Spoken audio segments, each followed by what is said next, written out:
Hi, everybody. Welcome back to the Iconic Hour podcast. I'm your host, Renee D., publisher of Iconic Life magazine. And this podcast is the audio-video portion of the Iconic Life Luxury Lifestyle magazine. Today, we chat with two guests talking about Scottsdale Ferrari Art Week. First, I'll chat with Trey Brennen, who is the co-founder of Scottsdale Ferrari Art Week and also the owner of Brennen Fine Art. And followed by him, I'll chat with my good friend, Mark Candelaria, a frequent guest on this podcast, and he's going to talk about his involvement in Scottsdale Ferrari Art Week as well. All the fun kicks off on March 20th, and you're going to want to make sure that you're there. On today's podcast, you're going to learn what to expect at Scottsdale Ferrari Art Week, and we will see you there starting on March 20th. All right, enjoy the podcast.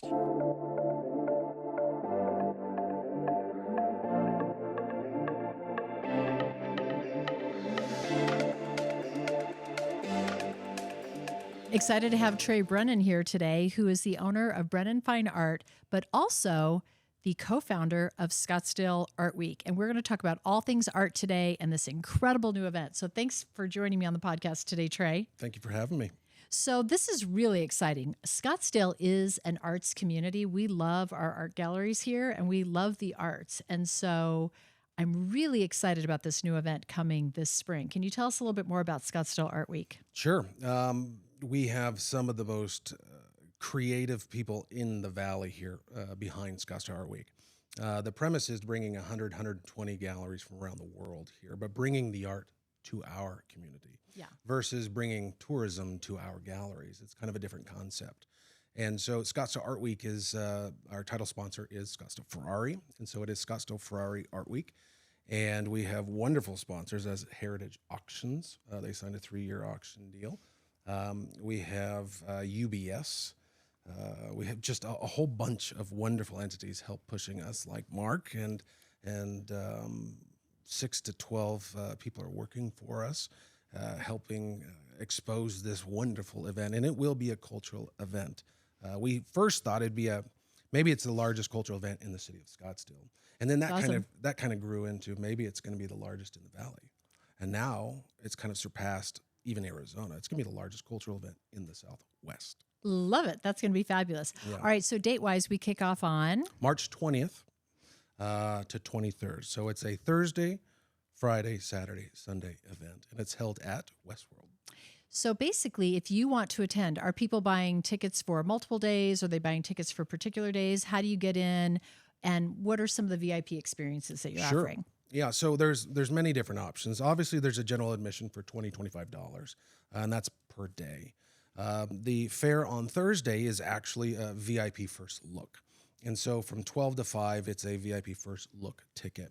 And then we have our opening night event, which is from 5 to 8 o'clock. And during that event, we'll have kind of a contemporary indigenous style fashion show, an art kind of a catwalk. And then we also have some programming. We're giving Melissa Cody an award that evening, as well as some other interesting surprises. Awesome. But we have a very large group of people that are coming to enjoy our first look.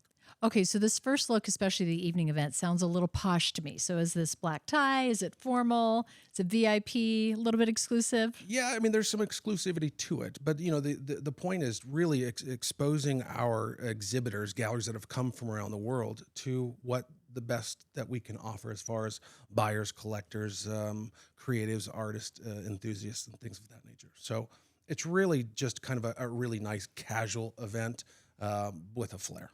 Nice. Yeah. Well, I'm super excited. So where did this all begin? How did it start? Where did the idea come from?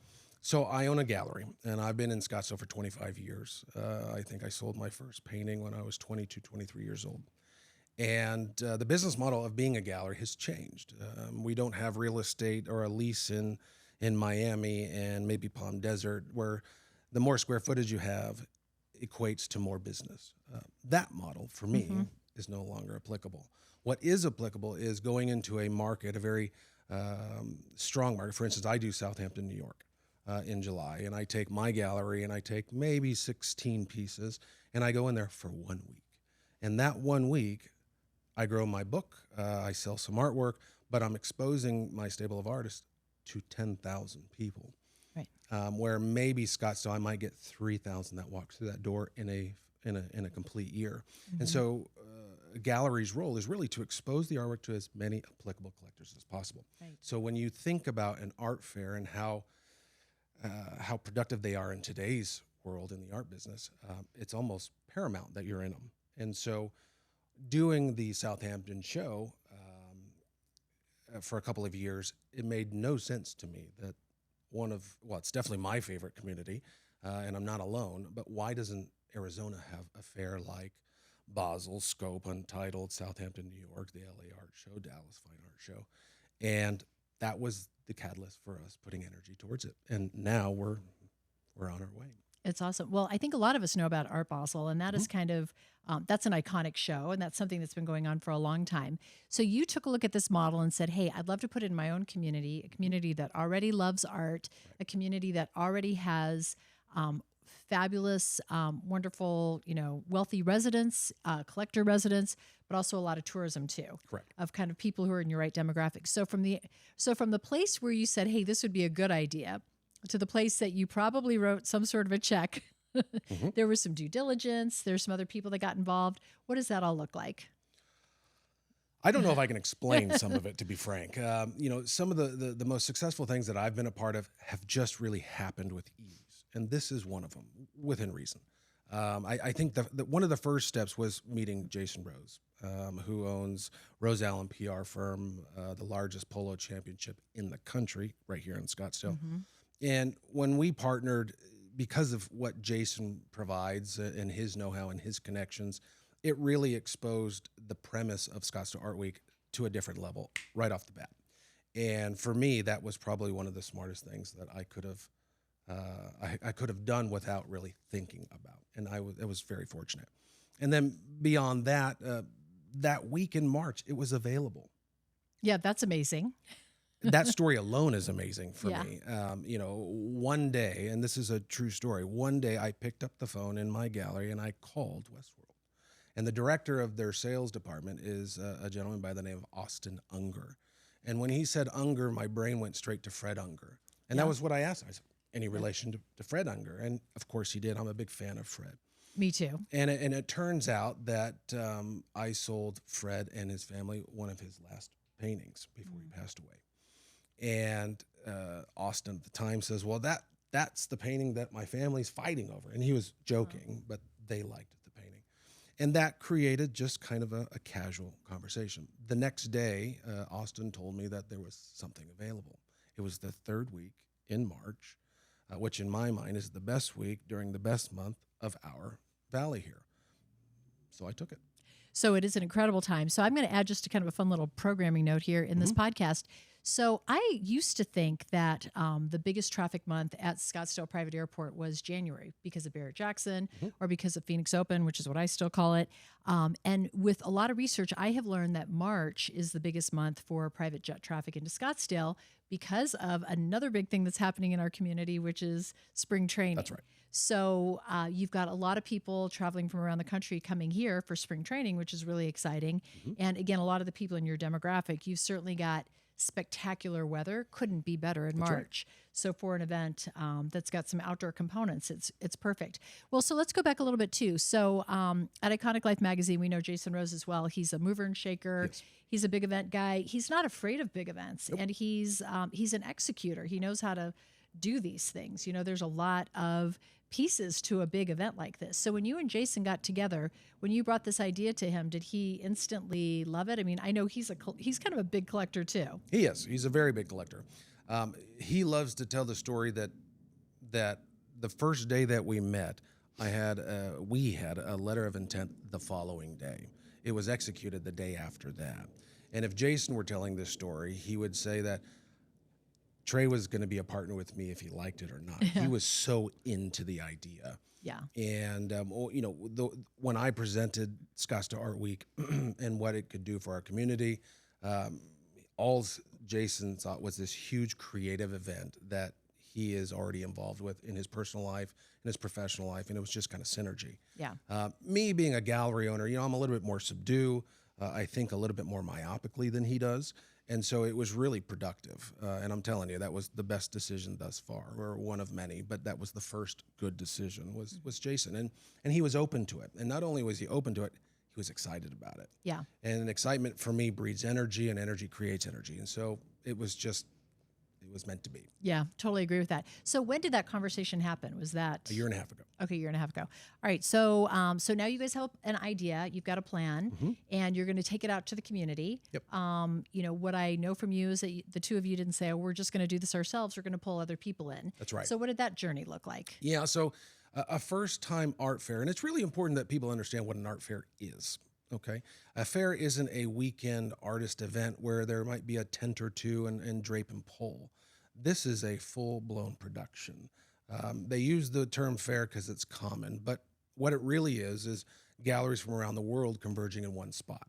And we're building, solid 10-foot walls that are coming on 9 semi-trucks from the Midwest with track lighting. I mean, it's a production. Yeah. And so the idea of the fair, it's a big exercise. But what we didn't have experience in the art world or in the art fair business.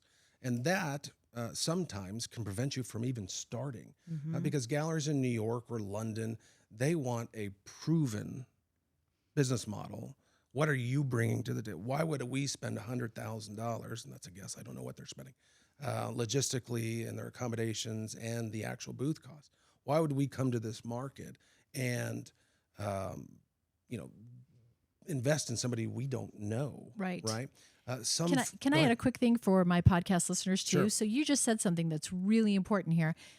So we work with a lot of galleries, and we've got galleries that do art shows, and one in Orange County that does a lot of shows. And I never really thought about what it takes to go to a show. You know, because you've been going to the Southampton show. But in order to go to these shows, you've got to take your valuable artwork that can't be damaged. That's right. And you've got to pack it up. You've got to crate it up. You've got to ship it. I ship magazines. They're a lot they're heavy in the world of mail, but they don't compare to artwork.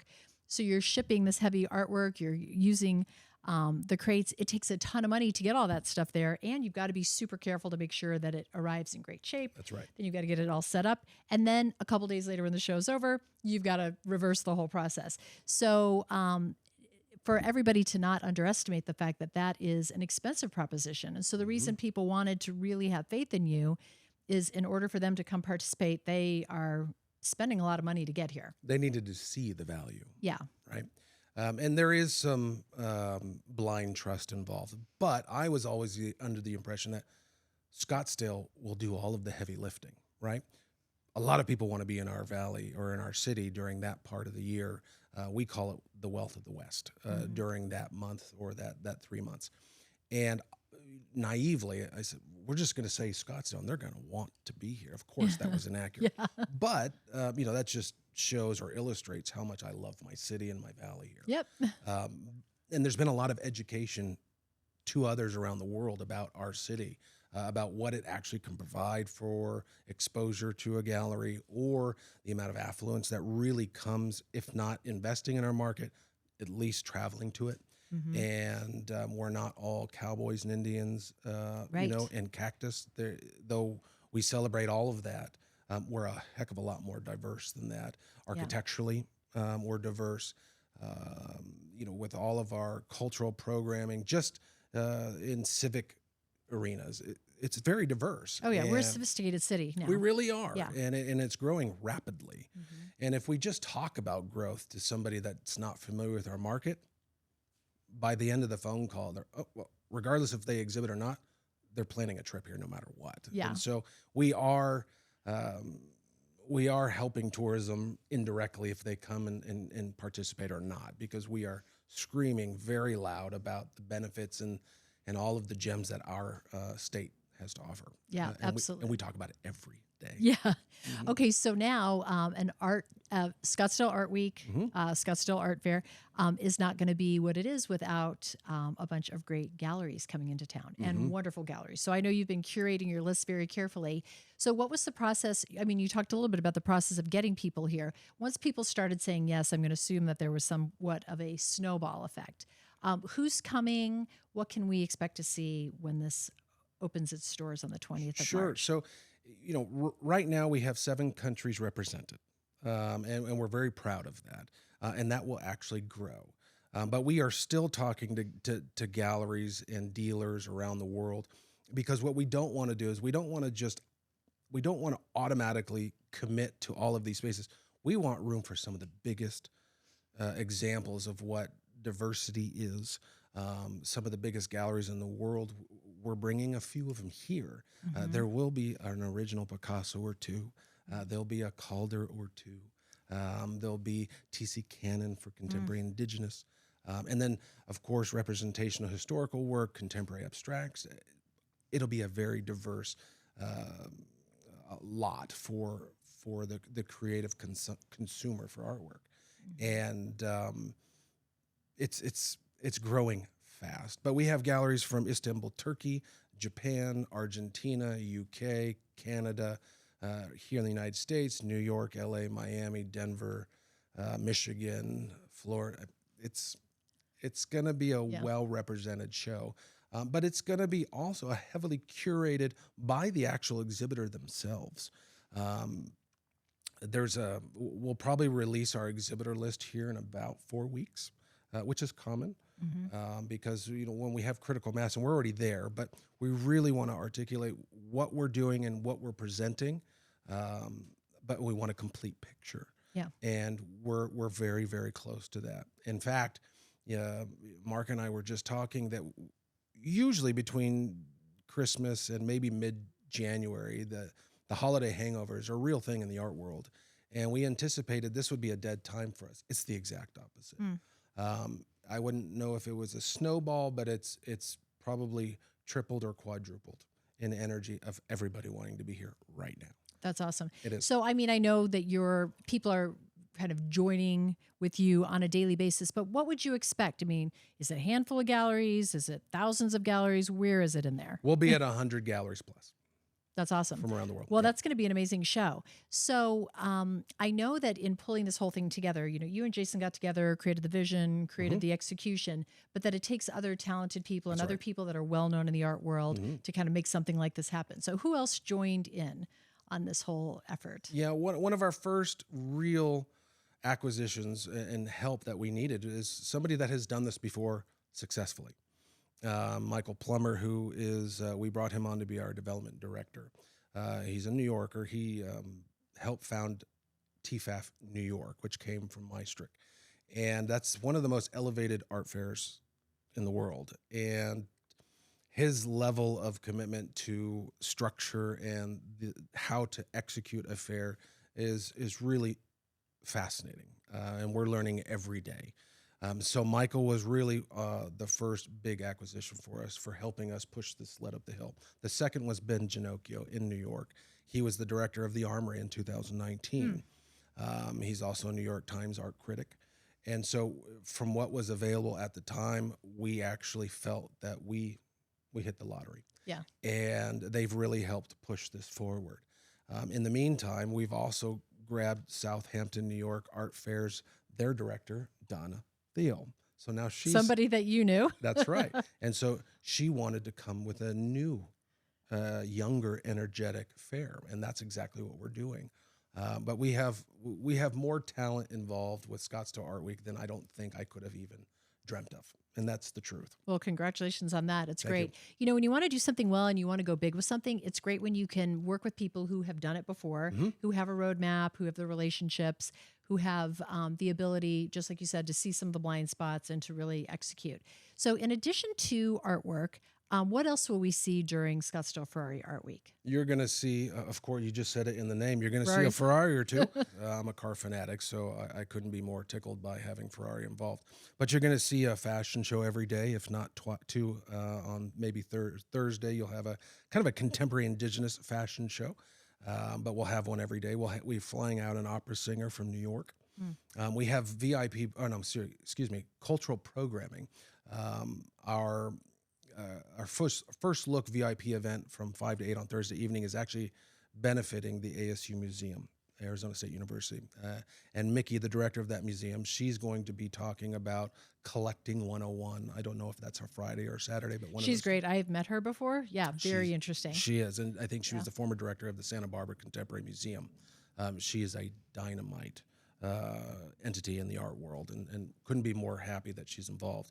But Phoenix Art Museum is going to be talking at the, I think that's on Saturday. But we also have the Heard Museum involved, Scottsdale Arts. Everybody that you would assume that you would be honored to have involved, they're all involved. Yep. Yeah, and it's between the amount of artwork that one's going to be able to experience and buy, of course, and some of the cultural programming, the fashion shows and the opera, and maybe a little bit of energy throughout the day through a VIP lounge, and it'll be a cultural event that should be experienced by all. Really exciting. So that's exactly what I want to talk about. So as far as the who should attend, so certainly if you are a collector, this is going to be the place to be. If you're interested in artwork and you understand artwork, this is the place to be. If you are not a collector and you don't understand artwork, and let's say maybe you're even slightly intimidated by artwork, I still feel like this is a place you should be. Let's talk to those people. What will they find and why should they go? A little bit of everything. That's what they're going to find.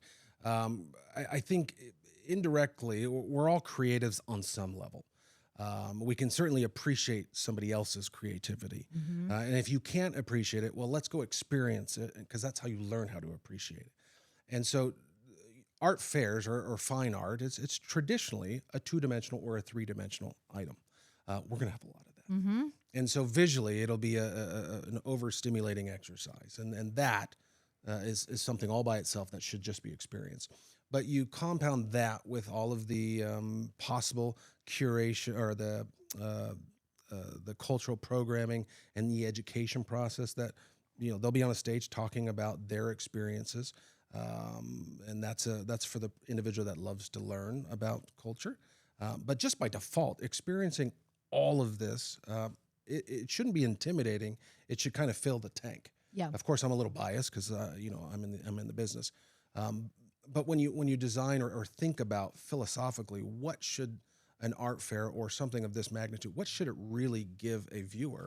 There isn't one specific thing. It should be an experience that really hits on many different levels. Yes. And if you're an automotive fan, you're going to find something interesting. If you don't even know you're a fine art fan, you're going to find something that moves you on some level. That I guarantee it. And that's kind of fun to watch others. And that's I have two daughters at home. And one of the things we always talk about is playful. I'd like to be a fly on the wall for that 8 hours and just watch people breathe it in and see how they react. I've been in the art business for 25 years.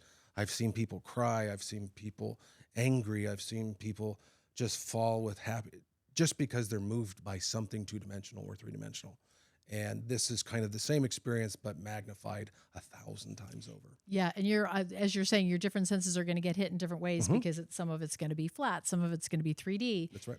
It's going to be very experiential. And so for people that maybe feel, I feel like we always hear this, and there's really no reason for it because the Scottsdale galleries, I think, are the friendliest galleries I have ever been in. Every gallery owner, is excited to have you come in and see what's available. And so for anybody who feels like, gosh, this could be a little intimidating, when you go to Scottsdale Art Week, this is an opportunity to be with a lot of people, which should take that feeling away. Come, have fun, experience what's there, try something new, experience something new. And you never know, how it may turn out for you and what may happen next. Yeah, with my I'm going to refer to my daughters again. How many opportunities do you have, just as an individual, middle-aged, that you can go see artwork from a gallery in Spain, London, Turkey, just around the world in an afternoon? Right. You can't. Yeah. And that is very interesting to a 7 and a 12-year-old. Yeah. They can't fathom it, that these entities are coming to us. And you said it before, it is a lot of work to bring a large body of paintings or sculptures from around the world here. Sometimes it costs just as much as the booth did. Right. And it's a big commitment these galleries are taking. And so, but I believe in the community that we've developed, help pushing Scottsdale Art Week up the hill. We know that our community will support it. We know that it will provide sustenance for these exhibitors that are not real familiar with Scottsdale Art Week, and we're very excited for all of that. Yeah. I'm going to have to guess that you're probably really excited in some ways. You're excited to go, but you're excited for the other side of it when it's over, for the people who've come and trusted and exhibited who are going to say, wow, that was really great. And so there will be the people that decided to maybe not do it this year, maybe they'll do it next year, see how it turned out. Those are the people that are going to go, wow, that really was what they said it was going to be. Yeah. We have a very impressive list of exhibitors that I think we would very honored that we're here that couldn't commit to year one, but already have for year two. Wait till after the first year. That list will probably quadruple. Well, it's a really exciting time. So let's wrap this up by talking about some of the other people who got involved. So You've got a number of sponsors. You've got some other strategic partners as well. Tell me who else is involved in this process and what does that look like? One of them is right here, Mark Candelaria, our area's most, I can't say prolific because I don't think that's the right word, but successful architects, which I'm a huge fan of, and privileged that he wanted to take a stab at being part of the team. And he's helped tremendously. But we also have Amy Goss. Amy Goss, who's a marketing director for a five title art publication, and she's now our assistant director. And she has moved mountains in the last couple months. And then we also have Joshua Rose, who was editor for the same five magazine in Santa Fe. And so he's been traveling the country to these fairs with me, kind of introducing Scottsdale Art Week to all of these other exhibitors in Miami, LA, New York, and Santa Fe. And then we also have, of course, Jason and his PR firm, who we couldn't do any of this without. And that's a fairly large entity. I know I'm forgetting somebody, but... so Phoenix Home and Garden is involved? They are. We had probably 60 or 70 business lunches in the last year and a half, and I don't eat lunch, and so I gained 15 pounds. But in this lunch, before we even ordered our lunch or our entree, they wanted to be part of the ownership group, and they followed through, and they own a quarter of our company, and they've helped again move mountains for us, and we couldn't pick a better partner. It's obviously that's Phoenix Home and Garden, and Phoenix Magazine, and they're owned by a company out of Kansas City. And it's been a very synergetic relationship thus far. We're very privileged to have them on board. But we also have Emily Dietrich. She owns, we call them strategic investors if they take a percent. She owns Raymar Panels, which is kind of a high-end art supply panel for artists, and she has a list over 30,000. It's a magnificent entity, and she's a lovely person too. So we have Mark, we have Emily, Amy, myself, Jason, and Phoenix Home and Garden, and Phoenix Magazine, and that's our ownership group. And then our sponsorship group is very deep, and it's growing fast. And we'll have a list of those sponsors attached to this podcast too. But certainly a big thank you to Scottsdale Ferrari for being the title sponsor of the event. That's exactly right. Yeah, we're quite tickled and privileged and honored that they are the tip of the spear for us. Yeah. And they were on there from day one. That's exciting. Yeah. Awesome. Well, Trey, I will be there. I'm super excited about this event. Thanks for being part of the podcast. We're going to chat with Mark, and we're going to see what his perspective is from this front row seat that he's got. Well, thank you for having me on. I appreciate you. Yeah, thanks. Thank you. Excited to have my good friend Mark Candelaria join me today. He is a strategic partner for Scottsdale Ferrari Art Week and a regular guest on my podcast, sometimes even interviews me on my own podcast, which is great. But we love doing this together, so thanks for being here. Yeah, of course. Great way to start the year, right? Great way to start the year. So we always have so much to talk about, but today we're going to talk about Scottsdale Ferrari Art Week, and we're just going to talk about, we heard some stuff from Trey about, how it came to be, and what an exciting event this is going to be. How did you get involved? Actually, Anita Lang got me involved, and I thank her. She told me about the whole fair and what was happening, and I said, I want to be involved in this. This is just something totally different from everything I normally do. Yeah. And I'm a big art lover, And obviously my clients are huge art collectors. Yes. And so I thought, strategically, this is a smart thing for me to get involved in. So she's the one that kind of introduced me to Trey. I knew Jason Rose and was actually at a party where we all kind of met and started talking about it. And it just kind of weaved my way in. So I happened to be in the right place at the right time. Yeah, well, it's awesome. Well, and you're so connected to so many people. So, I mean, great for you to be in very early on something that's probably going to grow to be a great event. So I would imagine one of the things you were thinking about when you heard about it is this thing is going to grow. So even, there's the personal interest side, and then there's also kind of the investment side. Sure. Yeah. No, I was definitely interested in the personal side. It was a whole new group of people that I just have never really interfaced with. And, I always like how that branches out into different things. And the fact it was with art and just something at the ground level. I mean, it's, very rare you get invited to something at the ground level like this that I truly believe is going to just explode. Yeah, it's the perfect market for it, really. If you think about it, Scottsdale, I've always thought, I think the world knows this, or maybe it's just me, that, Scottsdale's already a great art market. We've got our gallery district with amazing art, and it used to be, more specific, and now we've got such diverse artwork. Again, as Trey was talking about, we've got galleries that are representing artists from, Tokyo and Hong Kong, and we've got modern artists. It's not just Western art anymore. Yeah, it's not just Western art anymore. We're growing up big time. That's very sophisticated. Mm-hmm. Yes. So I feel like Scottsdale Ferrari Art Week is going to be something that's going to help us really better understand how diverse we've become as it relates to art.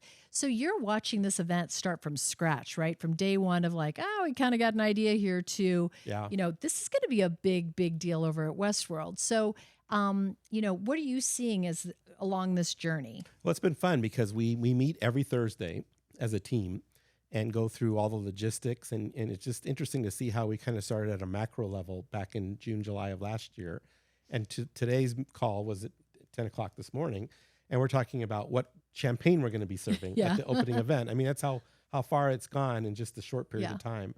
But like you said, we got over 100 galleries from around the world now. There's going to be a lot more there. And that was one thing that I know you asked Trey is, why would I go to this event if I'm not into art?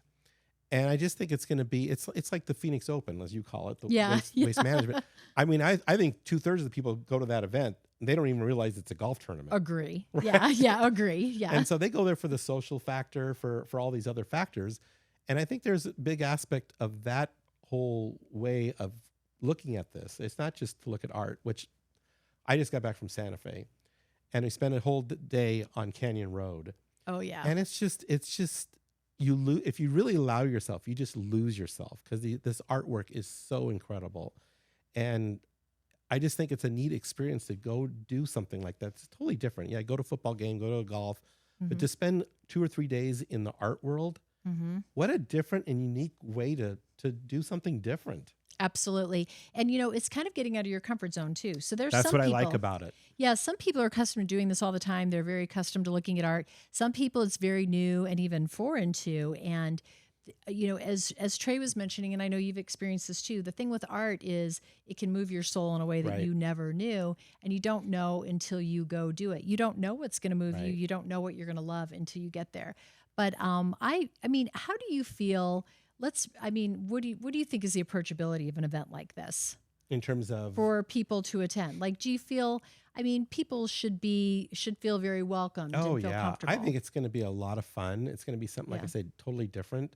But I think not only the visual and emotional aspect of seeing art, but there's going to be such an amazing social aspect. You're going to have people flying in from all over the world that are art collectors that are going to be at this event.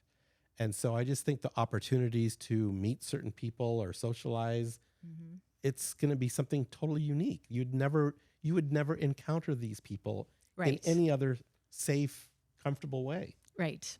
So, what an opportunity.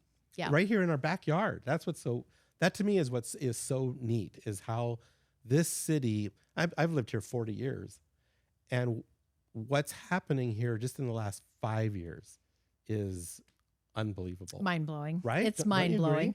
It's absolutely mind-blowing. It's happening so fast. Yeah. That's what's so amazing. And this is just another aspect that's making the city on the level of, I think Phoenix is going to be on the level of New York, Miami. We're not just podunk Phoenix with Westworld, or not Westworld, but the westernmost city or whatever you call it. Yeah. We're growing up big time. Absolutely. And it's interesting too, because, you and I've talked about this before. So when I moved out here, I literally had friends who were like, Arizona, that's where it's kind of near California. It's almost like people didn't understand what was happening out here.